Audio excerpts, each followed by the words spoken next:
नमस्कार दोस्तों, your life act channel में आप सभी का बहुत बहुत स्वागत है। दोस्तों, आप सभी के लिए एक बार फिर से लेकर आए हैं एक बहुत ही शिक्षाप्रद कहानी। इससे पहले कि इस कहानी को हम शुरू करें, अगर आपने हमारे इस चैनल को अभी तक सब्सक्राइब नहीं किए हैं तो कृपया अभी सब्सक्राइब कर लें। तो चलिए दोस्तों, कहानी प्रारंभ करते हैं। दोस्तों, भगवान श्री कृष्ण ने बताया किन पापों के कारण मनुष्य को कुत्ते का जन्म मिलता है। दोस्तों, प्रत्येक मनुष्य को उनके कर्मों के अनुसार उन्हें मृत्यु के बाद सजा भोगनी पड़ती है। जब उनकी सजा पूरी हो जाती है तो उन्हें पुनः पृथ्वी लोक पर दूसरा जन्म प्राप्त होता है। जो जैसा कर्म करता है उसे उसी प्रकार से दोबारा योनि प्राप्ति होती है। परंतु दोस्तों, क्या आप लोगों को पता है कि किस श्राप के कारण मनुष्य को कुत्ते का जन्म मिलता है, और वह कौन सा कार्य है जो मनुष्य को अपने जीवन में नहीं करनी चाहिए, जिसकी वजह से हमें नरक में जाना पड़ता है और फिर हमें एक कुत्ते का जीवन मिलता है।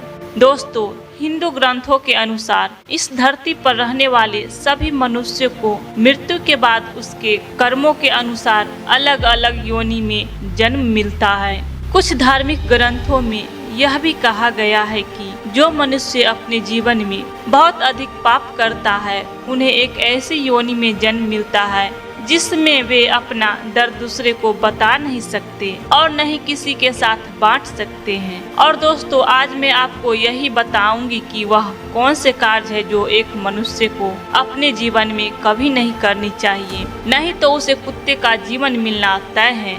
दोस्तों, एक बार की बात है, भगवान श्री कृष्ण की प्रिय राधा रानी अपने सखियों के साथ में अपने नगर बरसाना का भ्रमण कर रही थी। पूरे गांव में उनका इधर उधर जाना लगा रहता था। तभी एक घर के पास में देखती हैं कि एक लाचार कुत्ता खाने की तलाश में खड़ा रहता है। तभी उस घर से एक नौजवान आदमी लठ लेकर निकलता है और उस कुत्ते को दौड़ा दौड़ा कर मारता है। यह सब देखकर राधा जी से रहा नहीं गया। उन्होंने अपनी सखियों से कहा, मेरी प्यारी सखिया, आप सब अपने अपने घर चली जाओ। अब मैं यहाँ से अपने प्रभु कान्हा के पास जाऊंगी और उनसे कुछ प्रश्न पूछूंगी। फिर वहाँ से राधा रानी भगवान श्री कृष्ण से मिलने के लिए चल देती है।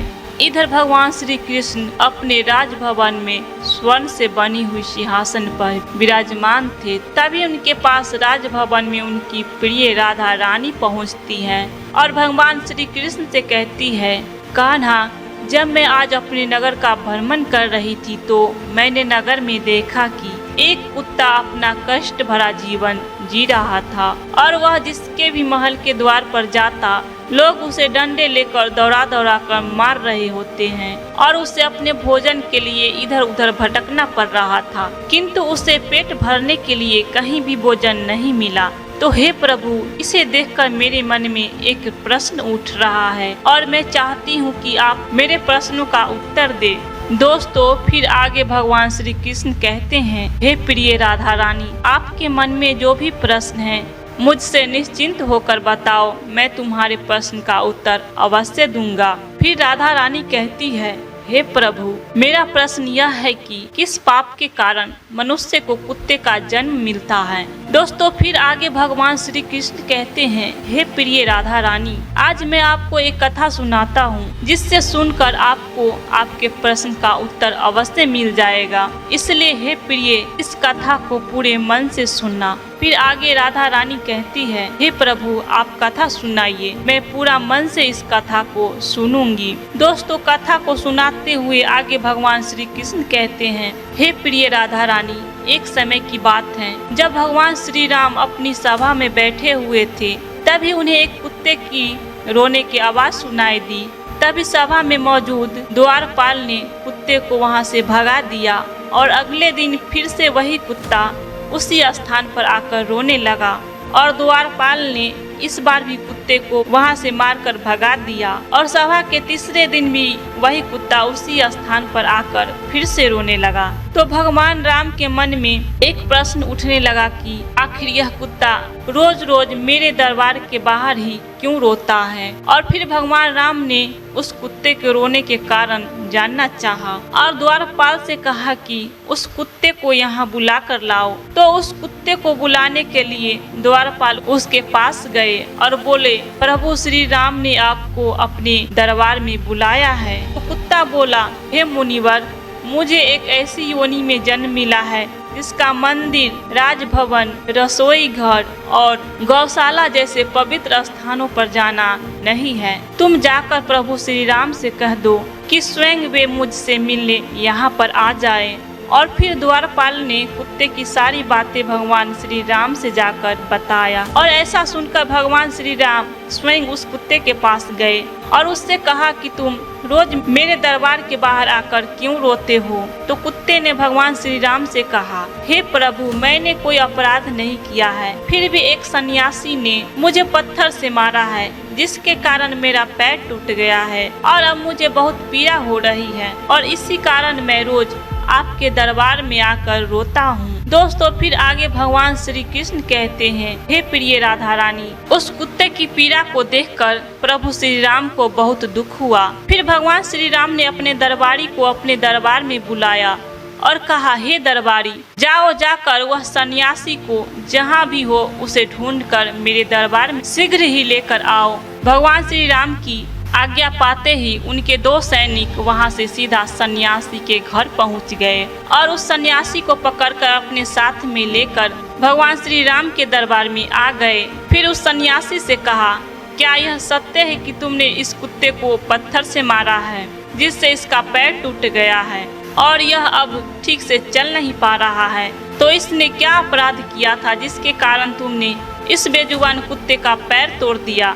तब वह सन्यासी कहता है, हे प्रभु, मैं शिक्षा के लिए रास्ते से जा रहा था, तभी इस कुत्ते ने मेरी शिक्षा का अंश छू लिया था और इसी वजह से मुझे क्रोध आ गया और मैंने पत्थर उठाकर इसको जोर से मार दिया जिसके कारण इसका पैर टूट गया। सन्यासी की यह बात सुनकर श्री राम ने कहा, क्या आपको पता है कि यह एक ज्ञान विभिन्न पशु है, यह अपना पेट भरने के लिए ऐसा करते हैं और इनको इतनी अक्ल नहीं है कि ऐसा नहीं करना चाहिए। यदि इसके लिए ऐसा करते हैं और इनको इतनी अक्ल नहीं है कि ऐसा नहीं करना चाहिए और यदि इस कुत्ते ने आपके अन्न को छू लिया था तो इसमें इसका कोई अपराध नहीं है और ऐसा करना तो इसकी स्वाभाविक प्रकृति है और इतनी सी बात के लिए आप इस कुत्ते को इतनी बड़ा सजा नहीं देनी चाहिए थी। अपराध इसने नहीं, अपराध तो आपने किया है जो एक सन्यासी होकर इस कुत्ते का पैर तोड़ दिया है, इसलिए आप ही इसके अपराधी हैं। दोस्तों, फिर आगे भगवान श्री कृष्ण कहते हैं,